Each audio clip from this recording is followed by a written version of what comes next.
buongiorno. Anna Maria Campello che esce dalla casetta. La casetta della Buongiorno. Contubernio.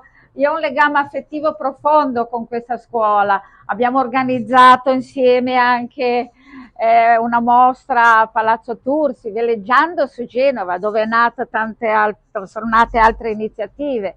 Vengo non solo come ambasciatrice di Genova nel mondo, ma soprattutto come vicepresidente dei Liguri nel mondo. Ho portato logicamente anche un gens linguistica, ho scritto diverse poesie sul pesto e una filastrocca che poi dovrai leggerla.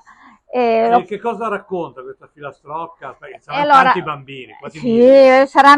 guarda, per la mostra Veleggiando su Genova hanno partecipato più di 1000 bambini, perché veramente io collaboro da diversi anni leggendo le mie filastrocche e anche altre cose, insomma collaboro con molto piacere, molto entusiasmo.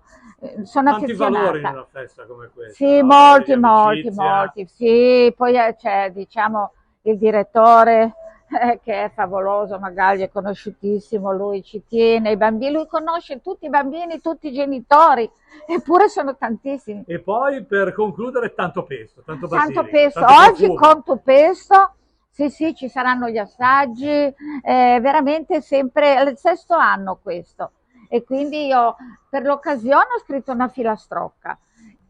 Questa è quella che ho fatto, praticamente l'ho fatta ieri sera questa. Questa è tratta dal mio libro, Genova e i musicisti nelle sue strade non potevano mettere il pesto. E quindi allora un saluto, un viva il Viva pesto, il viva la pesto contubernia e dal viva pesto. la Contupesto, la Contuberio e tutti i bambini.